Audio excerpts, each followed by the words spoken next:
ठरलं तर मग मालिका आता निर्णायक वळणावरती आलेली आहे। तब्बल 22 वर्षापूर्वीचा भूतकाळ उलगडत चाललेला आहे आणि 22 वर्षापूर्वीचा भूतकाळ उलगडणारी व्यक्ती दुसरी तिसरी कोणीही नाहीये, तर आता ती व्यक्ती आहे ती म्हणजे आपले गुरुजी, जे पुजारी आता होते आपल्या मंदिरामध्ये। त्या पुजाऱ्यांनी सगळं सत्य रिव्हील केलेलं आहे। आता मुळातच पुजाऱ्यांनी कोणतं सत्य रिव्हील केलंय किंवा पुजाऱ्यांनी या सगळ्यामध्ये आता जे सत्य सांगितलंय त्याच्यावरून सायली खरी तन्वी आहे हे आता इतक्या वर्षानंतर कसं उलगडलंय, पुजारी इतक्या वर्षानंतर कसे उगवले, नक्की पुढे काय। आणि भर मकर संक्रांतीच्या दिवशी आता इकडे पूर्णाजी आणि रविराज यांना आपली खरी तन्वी कशी भेटली सगळं प्रेक्षकांनो, घरामध्ये आता गडबड आहे। पूर्णाजी सांगते आपल्या घरावरील संकट टळलेलं आहे, सगळ्यात महत्त्वाचं महिपत पकडला गेलेला आहे आणि त्याचबरोबर महिपत पकडला गेल्याबरोबरच आपल्याला दुसरं सत्य कळालेलं आहे आणि ते म्हणजे आता सुमन सुद्धा भेटलेली आहे। सुमन सुद्धा भेटले, नागराज सुद्धा अडकला गेलेला आहे। सुमनने नागराजचं पण नाव सांगितलंय आणि सगळं सत्य समोर आलंय। मग हे सगळं संकट आपल्या घरावरचं टळण्यासाठी आपण आता एक छानपैकी मकर संक्रांतीच्या दिवशी पूजन करायचं आहे, जेणेकरून आता आपल्या घरावरचं कोणतंही अरिष्ट टळलं पाहिजे।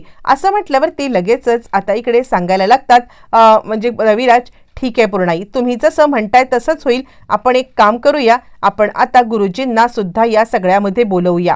गुरुजी इकडे आले ना की आता पुढच्या गोष्टी क्लिअर होतील। यावरती मग आता पूर्णाई सांगायला लागते, ठीक आहे गुरुजींना बोलवूया, आणि ती आता गुरुजींना फोन करून बोलवून घेते। त्यावरती मग आता सायलीला ती सांगायला लागते की मकर संक्रांतीच्या दिवशी आता आपण खूप मोठं होम हवन करणार आहोत। सायली सांगते हो ठीक आहे, का कोणास ठाऊक पण पूर्णाई मला आता खूपच या सगळ्यामध्ये पॉझिटिव्ह वाटत आहे। असं म्हटल्यावरती लगेचच आता इकडे पूर्णाई सांगायला लागते, खरंच सायली तू या घरामध्ये आहेस ना, म्हणून खरं तर हे घर पॉझिटिव्ह आहे, या घरामध्ये पॉझिटिव्ह वाइब्स आहेत आणि खरं सांगायचं तर आता या गोष्टी मला आता खूप छान वाटतायत। असं म्हटल्यावर ते प्रेक्षकांनो सायली आता विचार करते आणि ती सांगते हे तेच पुजारी आहेत ना जे पुजारी त्या मंदिराच्या इथे असतात। यावरती लगेचच अर्जुन सांगतो, हो बायको ते तेच पुजारी आहेत, ज्या पुजाऱ्यांच्या इथे आता तू पहिल्यांदा गेली होतीस ना ते तेच पुजारी आहेत। ते आता काही कामानिमित्त बाहेर गेले होते, पण ते इतक्या वर्षांनंतर आलेले आहेत आणि ते इतक्या वर्षांनंतर आल्यानंतर मग मात्र आता ते इकडे येणार आहेत आणि त्यानंतर तुझी सुद्धा त्यांच्यासोबत नक्कीच भेट होईल। असं म्हटल्यावरती सायलीला का कुणास ठाऊक पुन्हा एकदा चक्कर वगैरे यायला लागते आणि तिला आता पुन्हा एकदा आपला तोच भूतकाळ आठवायला लागतो आणि कल्पना तिला आता समजवून घेते, तिला समजवते की बाळा तू काळजी करू नकोस, काहीही झालं ना तरी सुद्धा सगळं काही ठीक होणार आहे। हे बघ ज्याप्रमाणे सगळ्या गोष्टी घडल्यात ना, तुझा सुद्धा भूतकाळ काय आहे तो समोर येईलच, तुझे सुद्धा खरे आई वडील कोण आहेत हे सुद्धा समोर येईल। यावरती सायली सांगते नको त्या जुन्या आठवणी, म्हणजे मला खरं सांगू का तर माझ्या आई वडिलांनी मला नाकारलंय, स्वीकारलं नाही किंवा जे काही केलंय किंवा त्या जे कोणी लोखंडे आले होते त्यांच्यासारखे जर माझे आई वडील असतील तर आता मी ह्या अशा आई वडिलांची मुलगी म्हणून कधीच जगू शकत नाहीये पुढील आयुष्यात। त्यामुळे मला असं वाटतंय की आपण आता हा विषय इथेच थांबवूया आणि त्यानंतर काहीही नको बोलूया। आपण सध्या कॉन्सन्ट्रेट करायचं आहे ते म्हणजे फक्त आणि फक्त आपल्या आत्ताच्या ह्याच्यावरती। आणि त्यावरती आता लगेचच अस्मिता सांगायला लागते, सायली छानपैकी मकर संक्रांतीचं तयारी कर बरं का, तुझ्यासाठी सरप्राईज आहे। आता अस्मिता इतकी खुश आहे आणि सरप्राईज देणार तिला काही कळत नाहीये आणि त्यानंतर सायली सांगते अस्मिताताई तुम्ही खुश आहात ना।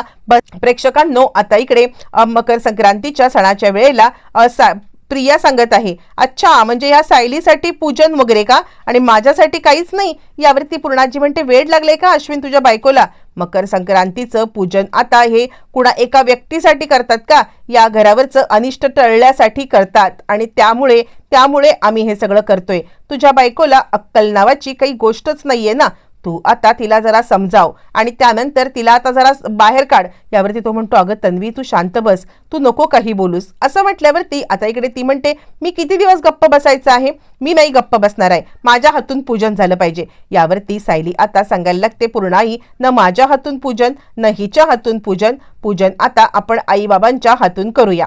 यावरती आता इकडे कल्पना सांगते, नाही सायली, काहीही झालं तरी फक्त पूजन तुझ्या हातूनच होणार आहे. कारण या घरावरचं संकट टाळण्यासाठी, या घरावरची संक्रांत टाळण्यासाठी जर कुणी कारणीभूत असेल तर ती फक्त आणि फक्त तूच आहेस. असं म्हटल्यावर ती पूर्णाई म्हणते, एकदम बरोबर बोललीस कल्पना, आता इकडे तू जे काही बोलतेस ना ते मला पटलेलं आहे. तोपर्यंत आता गुरुजी यायची वेळ झालेली आहे.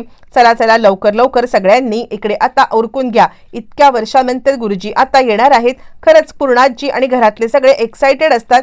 हे गुरुजी आता जुन्या त्या मंदिराचे गुरुजी असतात, पण काही कामानिमित्त ते गुरुजी आता काही बाहेर गेलेले असल्या कारणाने मग आता त्या गुरुजींची आणि पूर्णाजींची म्हणा किंवा आता गुरुजींची आणि बाकी सगळ्या घरच्यांची भेट काही झालेली नाहीये आणि त्याचमुळे आता इकडे गुरुजींच्या येण्यासाठी सगळे एक्साइटेड आहेत.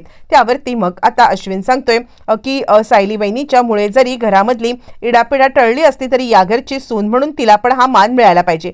पूर्णाजी म्हणते, मान हा त्या व्यक्तीला मिळतो जी व्यक्ती या घरामध्ये. प्रेक्षकांनो, गुरुजींचं आगमन झालेलं आहे आणि गुरुजी आता तिकडे आलेले आहेत. ज्या वेळेला गुरुजी तिकडे आलेत आणि त्यानंतर मग आता ते सांगतायत की आज इतक्या वर्षानंतर तुमच्या इथे येऊन मला खूप छान वाटले आणि खरं सांगायचं तर मी इथे साध्यासुध्या गोष्टीसाठी आलेलो नाहीये, मी आलोय मोठी अनाउन्समेंट. आणि ते सांगतायत मी तुम्हाला खूप मोठा खुलासा करायला. आणि त्यानंतर ते सांगायला लागलेले आहेत की खरं तर मी आता एक तुम्हाला सत्य सांगण्यासाठीच आलेलो आहे. यावरती मग आता रविराज म्हणतात, सत्य? कसलं सत्य? त्यावरती आता इकडे रविराजांच्या हातामध्ये एक गोष्ट देतात आणि ती गोष्ट हातात दिल्यावरती प्रेक्षकांनो रविराजांना धडधडायला लागतं आणि ते म्हणतात, गुरुजी हे काय, हे तुमच्याकडे कसं? हे तर माझी मुलगी ज्या वेळेला हरवली होती त्यावेळेला हे तिच्याजवळ असलेलं सत्य आहे. यावरती गुरुजी म्हणतात, मग तेच तर त्याला मी तुम्हाला आलेलो आहे. आता इकडे मी आल्यावरती सगळी चौकशी केली. मी चौकशी ज्या वेळेला केली त्यावेळेला मला आता समजलेलं होतं की खरं तर तुमची मुलगी परत आलेली आहे, पण जी तुमची परत आलेली मुलगी आहे ती तुमची मुलगीच नाही आहे. असं म्हटल्यावरती मग आता लगेचच इकडे रविराज म्हणायला लागतायत, मग माझी मुलगी कोण आहे? त्यावरती ते सायलीला सांगतात, तुझा पाय. सायली आपला पाय दाखवते आणि रविराजांना काहीच कळायला मार्ग नाहीये. आणि त्यावेळेला रविराज सांगतायत, काय आहे गुरुजी? यावरती ते सांगतात, तुमची हरवलेली मुलगी आता दुसरं तिसरं कुणीही नाहीये, ही आहे तुमची मुलगी. प्रेक्षकांनो एकच मोठा गोंधळ झालाय. पूर्णाजी रविराज हादरलेत आणि त्यावेळेला आता इकडे गुरुजींनी हे बोलल्यावरती रविराज म्हणतात, काय सांगताय तुम्ही, हे कसं शक्य आहे? त्यावरती गुरुजी सांगतात, पायावरची तुळशीपत्राची खुंडी. मुळातच तुमच्या घरात तोतई तन्वी आता राहत आहे, ती तन्वी नाहीच आहे.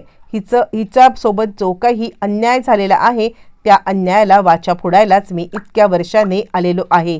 हीच तुमची मुलगी आहे आणि खरं सांगायचं तर मी इतके वर्ष इकडे नव्हतो त्याचाच हा परिणाम आहे. आणि मी आल्यावरती मला आता माझ्या नातवाने सांगितलेलं होतं की हा सगळा प्रकार असा घडलाय. मग ही वस्तू जी माझ्याकडे होती ती घेऊन मी तुमच्याकडे आलेलो आहे. आणि ही वस्तू म्हणजे दुसरं तिसरं काही नसून ज्या वेळेला सायली आता हरवलेली होती तिच्याकडे असलेली एक आता लाकडी खेळणं असतं, जे लाकडी खेळणं खेळत खेळत ती तिकडून चाललेली असते. प्रेक्षकांनो सगळा खुलासा झालेला आहे. रविराजांना आता आपल्या मुलीची ओळख पटलेली आहे.